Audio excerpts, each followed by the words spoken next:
اعوذ باللہ من الشیطان الرجیم، بسم اللہ الرحمن الرحیم۔ اور نوح علیہ السلام ہی کے طریقے پر چلنے والا ابراہیم علیہ السلام تھا جب وہ اپنے رب کے حضور قلب سلیم لے کر آیا۔ اذ جاء ربہ بقلب سلیم، رب کے حضور آنے سے مراد ہے اس کی طرف رجوع کرنا اور سب سے منہ موڑ کر اسی کی طرف رخ کر لینا، سبمٹ کر لینا، جس طرح ہم نماز میں جب نیت کرتے ہیں انی وجہت وجہی للذی فطر السماوات والارض حنیفا وما انا من المشرکین۔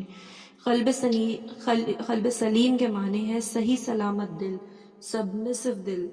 ایسا دل جو پیور ہے، جو ہر قسم کے ایول سے اور ویکنیسز سے پاک ہے، جس میں شائبہ تک نہیں ہے، نہ کوئی الجھن ہے، نہ کوئی کنفیوژن ہے، نہ کوئی ڈاؤٹ ہے، بالکل ناپاک خواہشات سے بالکل صاف جو دل ہے، جس کے اندر کسی کے لیے بغض، حسد یا بدخواہی نہ پائی جاتی ہو، جس کی نیت میں کوئی کھوٹ نہ ہو، کوئی کنفیوژن، کوئی کمپلیکسٹی یا کروکیڈنس نہیں ہے، کسی کے اگینسٹ کوئی ال ول نہیں ہے، کوئی ایول انٹینشن نہیں ہے، اور جو بالکل یکسو ہے۔ اس نے اپنے باپ اور اپنی قوم سے کہا، یہ کیا چیزیں ہیں جن کی تم عبادت کر رہے ہو؟ کہ اللہ کو چھوڑ کر جھوٹ گھڑے ہوئے معبود چاہتے ہو؟ آخر کار اللہ رب العالمین کے بارے میں تمہارا کیا گمان ہے؟ پھر اس نے تاروں پر ایک نگاہ ڈالی اور کہا، میری طبیعت خراب ہے۔ تاروں پر نگاہ ڈالنے کا مطلب ہے غور کیا اور سوچا۔ ہم دیکھتے ہیں جب کوئی انسان تھنک کرتا ہے، سوچتا سمجھتا ہے، تو آسمان کی طرف اشارہ کرتا ہے، دیکھتا ہے اور پھر سوچ کر جواب دیتا ہے۔ یہ ان 3 باتوں میں سے ایک ہے جن کے متعلق کہا جاتا ہے کہ حضرت ابراہیم علیہ السلام نے اپنی زندگی میں یہ 3 جھوٹ بولے تھے۔ حالانکہ اس بات کو جھوٹ یا خلاف واقع کہنے کے لیے پہلے کسی ذریعے سے یہ معلوم ہونا چاہیے کہ اس وقت حضرت ابراہیم علیہ السلام کو کسی قسم کی کوئی تکلیف نہ تھی اور انہوں نے محض بہانے کے طور پر یہ بات بنا دی۔ اگر اس کا کوئی ثبوت نہیں ہے تو خوامخواہ اسے جھوٹ آخر کس بنا پر قرار دیا جا سکتا ہے؟ چنانچہ وہ لوگ اسے چھوڑ کر چلے گئے۔ اس سے یہ بات ظاہر ہوتی ہے کہ ضرور اس وقت حضرت ابراہیم علیہ السلام کو نزلہ کھانسی یا کوئی ایسی ہی نمایاں تکلیف ہوگی جس کی وجہ سے گھر والے انہیں چھوڑ جانے پر راضی ہو گئے۔ یہ واقعہ خود یہاں بتاتا ہے کہ میلے میں کچھ لوگ جا رہے تھے اور ابراہیم علیہ السلام کو بھی خاندان والوں نے کہا ساتھ چلنے کے لیے، اور انہوں نے یہ کہہ کر معذرت کی کہ میری طبیعت خراب ہے اور میں نہیں چل سکتا۔ ان کے پیچھے وہ چپکے سے ان معبودوں کے مندر میں گھس گیا اور بولا، آپ لوگ کھاتے کیوں نہیں؟ اس سے مطلب یہ ہو سکتا ہے کہ سامنے بہت سارا کھانے کے آئٹمز رکھے ہوں گے، اور انہوں نے کہا، کیا ہو گیا، آپ لوگ بولتے بھی نہیں؟ اس کے بعد وہ ان پر پل پڑا اور سیدھے ہاتھ سے خوب ضربیں لگائی۔ واپس آ کر وہ لوگ بھاگے بھاگے اس کے پاس آئے۔ اس نے کہا، کیا تم اپنی ہی تراشی ہوئی چیزوں کو پوجتے ہو، حالانکہ اللہ ہی نے تم کو بھی پیدا کیا ہے اور ان چیزوں کو بھی جنہیں تم بناتے ہو؟ انہوں نے آپس میں کہا، اس کے لیے ایک آگ تیار کرو اور اسے دہکتی ہوئی آگ کے ڈھیر میں پھینک دو۔ سورہ انبیاء اور قرآن میں دیگر جگہ بھی اس کا ذکر آیا ہے کہ بڑے بت کے ہاتھ میں وہ ایکس تھما دیتے ہیں اور کس طرح وہاں پر حجت پوری ہوتی ہے۔ حالانکہ یہ بات ان کو کامن سینس کو اپیل بھی کر جاتی ہے، لیکن اس کے باوجود وہ اس کو ماننے سے انکار کرتے ہیں اور کہتے ہیں کہ پھر اس کے آگے جو چیزیں ہیں کہ آگ بھڑکائی گئی اور آگ میں پھینک دیا گیا۔ انہوں نے اس کے خلاف ایک کارروائی کرنی چاہی تھی، مگر ہم نے انہی کو نیچا دکھا دیا۔ سورہ انبیاء میں ارشاد ہے، ہم نے کہا، اے آگ ٹھنڈی ہو جا اور سلامتی بن جا ابراہیم کے لیے۔ سورہ عنکبوت میں ارشاد ہے، پھر اللہ نے اس کو آگ سے بچا لیا۔ یہاں پہ جو آیت میں الفاظ ہیں، انہوں نے اس کے خلاف ایک کارروائی کرنی چاہی تھی مگر ہم نے انہیں نیچا دکھا دیا۔ اس کے معنی یہ نہیں لیے جا سکتے کہ انہوں نے حضرت ابراہیم علیہ السلام کو آگ میں ڈالنا چاہا تھا مگر نہیں پھینک سکے، بلکہ مذکورہ بالا آیات کے ساتھ ملا کر اگر دیکھیں تو یہ معلوم ہوتا ہے، بالکل صاف معلوم ہوتا ہے کہ آگ میں پھینک کر انہیں ہلاک کر دینا چاہتے تھے مگر وہ نہ کر سکے، اور ان کے معجزانہ طریقے سے بچ جانے کا نتیجہ یہ ہوا کہ ابراہیم علیہ السلام کی برتری ثابت ہو گئی اور مشرکین کو اللہ نے نیچا دکھایا۔ یہاں پر یہ آیت قریش کے سامنے، کفار قریش کے سامنے، مشرکین کے سامنے پیش کرنے کا مطلب یہی ہے کہ جس طرح ابراہیم علیہ السلام کے ساتھ یہ معاملہ پیش آیا اور جو رویہ تم محمد صلی اللہ علیہ وسلم کے ساتھ کر رہے ہو، تو جس طرح ہم نے ابراہیم علیہ السلام کو اونچا اٹھایا اور وہ جو لوگ ان کو آگ میں ڈالنا چاہتے تھے ان کو نیچا دکھایا، اسی طرح تمہارا بھی یہی حال ہونا ہے۔ ابراہیم علیہ السلام نے کہا، میں اپنے رب کی طرف جاتا ہوں، وہی میری رہنمائی کرے گا۔ اے پروردگار، مجھے ایک بیٹا عطا کر جو صالحوں میں سے ہو۔ اس دعا کے جواب میں ہم نے اس کو ایک حلیم بردبار لڑکے کی بشارت دی۔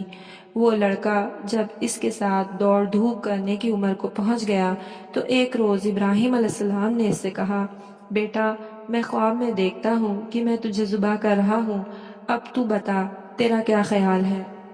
یہاں یہ آیت پڑھ کر خود اشارہ سمجھ میں آتا ہے کہ حضرت ابراہیم علیہ السلام اس وقت بے اولاد تھے۔ قرآن مجید میں دوسرے مقامات پر جو حالات بیان کیے گئے ہیں ان سے معلوم ہوتا ہے کہ آپ صرف ایک بیوی اور ایک بھتیجے حضرت لوط علیہ السلام کو لے کر ملک سے نکل گئے تھے۔ اس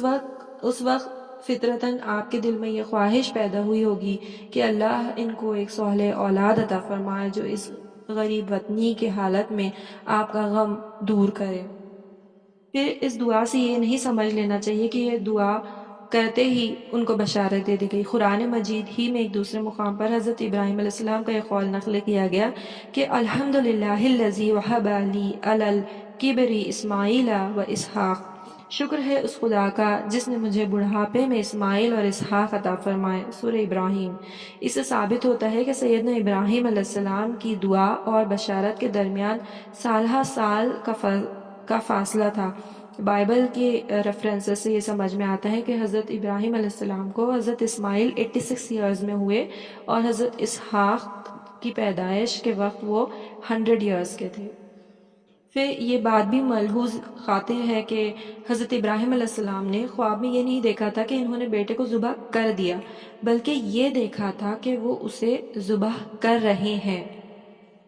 اب تو بتا تیرا کیا خیال ہے؟ صاحبزادے سے یہ بات پوچھنے کا مدعا یہ نہ تھا کہ اگر وہ راضی ہوگا تو ہی خدا کا فرمان پورا کریں گے ورنہ نہیں کریں گے، بلکہ حضرت ابراہیم علیہ السلام دراصل یہ دیکھنا چاہتے تھے کہ جس صالح اولاد کی انہوں نے دعا مانگی تھی وہ فی الواقع کس قدر صالح ہے۔ اگر وہ خود بھی اللہ تعالیٰ کی خوشنودی پر جان قربان کر دینے کے لیے تیار ہے تو اس کے معنی یہ ہوں گے کہ دعا مکمل طور پر قابل قبول ہوئی، اور بیٹا محض جسمانی حیثیت سے ہی نہیں بلکہ ان کی اولاد ہی نہیں، ان کی صرف یعنی باڈیلی اولاد نہیں ہے یا جسمانی بایولوجیکل اولاد نہیں ہے بلکہ اخلاقی اور روحانی حیثیت سے بھی ان کا سپوت ہے۔ اس نے کہا، ابا جان،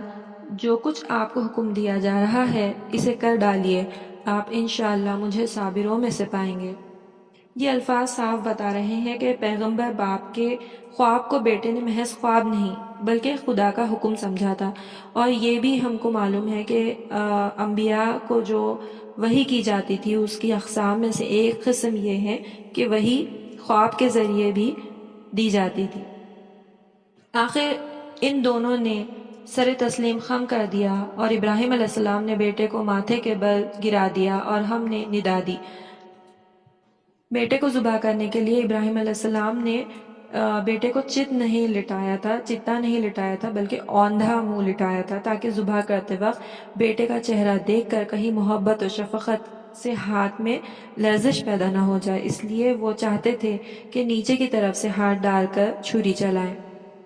جب ان دونوں نے سر تسلیم خم کر دیا اور ابراہیم علیہ السلام نے بیٹے کو ماتھے کے بل گرا دیا اور ہم نے ندا دی کہ اے ابراہیم، تو نے خواب سچ کر دکھایا، یہاں پر ایک بہت ہی اچھا ویژول پریزنٹ کیا گیا ہے جو الفاظ میں نہیں بیان کیا گیا بلکہ وہ تصور اور امیجنیشن کے لیے چھوڑ دیا گیا۔ جب اللہ تعالیٰ نے دیکھا ہوگا کہ بوڑھا باپ اپنے ارمانوں سے مانگے ہوئے بیٹے کو محض ہماری خوشنودی پر قربان کر دینے کے لیے تیار ہو گیا ہے اور بیٹا بھی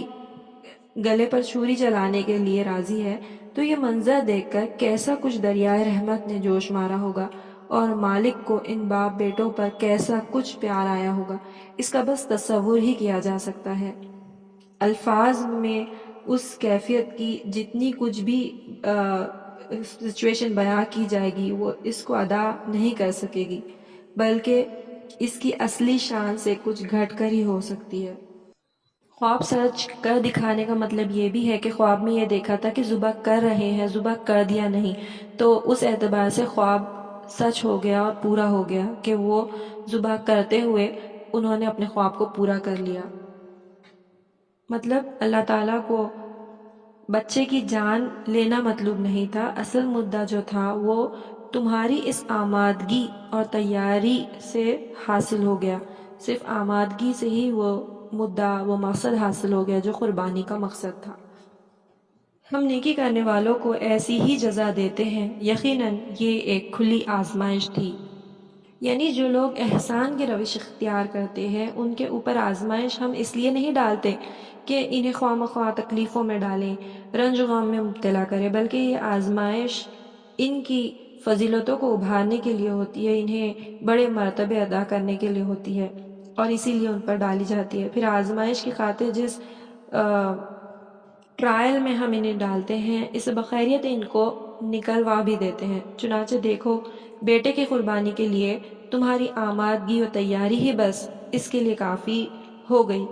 کہ تمہیں وہ مرتبہ عطا کر دیا گیا جو ہماری خوشنودی پر واقع بیٹا قربان کر دینے والے کو مل سکتا تھا۔ اس طرح ہم نے تمہارے بچے کی جان بھی بچا دی اور تمہیں یہ مرتبہ بلند بھی عطا کر دیا۔ یہ ایک کھلی آزمائش تھی، اس کا مطلب یہ ہے کہ اصل مقصد تمہارا امتحان لینا تھا کہ تم ہمارے مقابلے میں دنیا کی کسی چیز کو عزیز تر تو نہیں سمجھتے، اور ہم نے ایک بڑی قربانی فدیے میں دے کر اس بچے کو چھڑا لیا اور اس کی تعریف و توصیف ہمیشہ کے لیے بعد کی نسلوں میں چھوڑ دی۔ سلام ہے ابراہیم علیہ السلام پر، ہم نیکی کرنے والوں کو ایسی ہی سزا دیتے ہیں، یقیناً وہ ہمارے مومن بندوں میں سے تھا۔ بڑی قربانی کا مطلب یہ بھی ہے کہ اللہ تعالیٰ نے اس وقت فرشتے کے ذریعے سے ایک مینڈا پیش کر دیا جو بیٹے کے بدلے اس کو ذبح کر دے۔ اسے بڑی قربانی کے لفظ سے اس لیے تعبیر دیا گیا کہ وہ ابراہیم علیہ السلام جیسے وفادار بندے کے لیے فرزندان ابراہیم جیسے صابر و جاں نثار لڑکے کا فدیہ تھا، اور اسے اللہ تعالیٰ نے ایک بے نظیر قربانی کی نیت پوری کرنے کا وسیلہ بنایا تھا۔ اس کے علاوہ اسے بڑی قربانی قرار دینے کی ایک وجہ یہ بھی تھی، یا ایک وجہ یہ بھی ہے کہ قیامت تک کہ اللہ تعالیٰ نے یہ سنت جاری کر دی کہ اسی تاریخ کو تمام اہل ایمان دنیا بھر میں جانور قربان کریں اور وفاداری و جانثاری کی اس عظیم الشان واقعے کی یاد تازہ کرتے رہیں۔ اور ہم نے اسے اسحاق کی بشارت دی، ایک نبی صالحین میں سے، اور اسے اور اسحاق کو برکت دی۔ اب ان دونوں کی ذریت میں سے کوئی محسن ہے اور کوئی اپنے نفس پر صریح ظلم کرنے والا ہے۔ قربانی کیونکہ اکلوتے بیٹے کی مانگی گئی تھی، اس سے صاف ظاہر ہوتا ہے کہ وہ حضرت اسماعیل تھے اور حضرت اسحاق نہیں تھے۔ پھر قرآن مجید میں خود جو ارشاد ہوا ہے ابراہیم علیہ السلام کی دعا اور شکر کے ذریعے کہ شکر ہے اس خدا کا جس نے مجھے بڑھاپے میں اسماعیل اور اسحاق عطا فرمائے۔ یہاں پر وہ ترتیب بھی سمجھ میں آتی ہے کہ پہلے اسماعیل علیہ السلام آئے اور اس کے بعد اسحاق علیہ السلام۔ قرآن مجید میں جہاں اسحاق علیہ السلام کی بشارت دی گئی وہاں انہیں غلام علیم، علم والے لڑکے کے الفاظ سے اشارہ کیا گیا، اور جہاں پر حضرت اسماعیل علیہ السلام کا تعلق ہے تو فبشروہ بغلام علیم، یہ اسحاق علیہ السلام کے لیے ہے، اور اسماعیل علیہ السلام کے لیے فبشرناہ بغلام حلیم، بردبار بیٹے، حلیم، حلم والے بیٹے کے لیے استعمال ہوا۔ 4,500 برس کا جو ڈیوریشن ہے وہ اس بات کا پروف ہے کہ یہ ریچول جو ہے قربانی کی وہ بنی اسماعیل یعنی اسماعیل علیہ السلام کی جو نسلیں ہیں اس میں یہ ریچول قائم تھی، اور یہ بنی اسحاق میں کبھی نہیں پائی گئی۔ اب ان دونوں کی ذریت میں سے کوئی محسن ہے اور کوئی اپنے نفس پر صریح ظلم کرنے والا ہے۔ یہاں پر ہم دیکھتے ہیں ابراہیم علیہ السلام کی دو بیٹے اسماعیل اور اسحاق۔ اسماعیل علیہ السلام سے خود قریش کا تعلق اسماعیل علیہ السلام پر تھا اور وہ بہت زیادہ فخر اس پر جتاتے بھی تھے۔ اسحاق علیہ السلام سے دو بڑے جو مذہب ہے، یہودیت ہے، نصرانیت ہے، جوڈائزم اور کرسچینٹی، یہ نکلے، اور انہوں نے روئے زمین کے بہت بڑے حصوں کو اس پر غالب بھی رہے ہیں۔ تو ان ابراہیم علیہ السلام کی ان دونوں نسلوں سے جو بھی دنیا میں جو بھی ان کو عروج نصیب ہوا ابراہیم علیہ السلام کے ذریعے سے، تو یہاں پر اس اللہ تعالیٰ اس خاندان کی تاریخ کا سب سے زیادہ زرین کارنامہ سنانے کے بعد ان دونوں گروہوں کو یہ احساس دلاتا ہے کہ تمہیں دنیا میں یہ جو کچھ بھی شرف نصیب ہوا، جو بھی ڈگنیٹی پوزیشن نصیب ہوئی ہے، وہ خدا پرستی اور اخلاص کی بدولت ہے، کہ ان شاندار روایت کی وجہ سے ہوا ہے جو تمہارے باپ دادا ابراہیم، اسماعیل اور اسحاق علیہ السلام نے قائم کی تھی۔ وہ انہیں بتاتا ہے کہ ہم نے ان کو جو برکت عطا فرمائی اور ان پر اپنے فضل و کرم کی جو بارشیں برسائی ہے، یہ کوئی اندھی بات نہ تھی کہ بس یوں ہی ایک شخص اور اس کے دو لڑکے ان کو چھانٹ لیا اور ان کو نواز دیا، نہیں، بلکہ انہوں نے اپنے مالک حقیقی کے ساتھ اپنی وفاداری کے کچھ ثبوت دیے تھے، اور ان کی بنا پر وہ ان انعامات کے مستحق بنے تھے۔ اب تم لوگ محض اس فخر کے بنا پر کہ تم ان کی اولاد ہو، ان اعانات کے مستحق نہیں ہو سکتے۔ ہم تو یہ ضرور دیکھیں گے کہ تم میں سے محسن کون ہے اور ظالم کون ہے، پھر جو جیسا ہوگا اس کے ساتھ ویسا ہی معاملہ کریں گے۔ اور یہ سیم ہمارے لیے بھی آج امت مسلمہ کے لیے اپلائی ہوتا ہے، امت محمدی کے لیے اپلائی ہوتا ہے، جہاں ہم یہ گمان میں رہتے ہیں کہ ہم امت محمدی اور ہم بخشے جائیں گے صرف اس بنا پر کہ ہم وہ ٹیگ لائن رکھتے، نہیں، بلکہ اللہ تعالیٰ کو اعمال اور وہ اخلاق اور وہ چیزیں ضرور دیکھنی ہوتی ہے جس بنا پر وہ عنایت عطا کرتا ہے۔ اللہ تعالیٰ سے دعا ہے کہ ہم کو حضرت ابراہیم علیہ السلام کی طرح اور محمد صلی اللہ علیہ وسلم کی طرح حسن جو اخلاق ہے اور اسوہ حسنہ پر عمل کرنے کی توفیق عطا فرمائے۔ ہم کو بھی اللہ تعالیٰ قلب سلیم عطا فرمائے اور حلم عطا فرمائے، آمین۔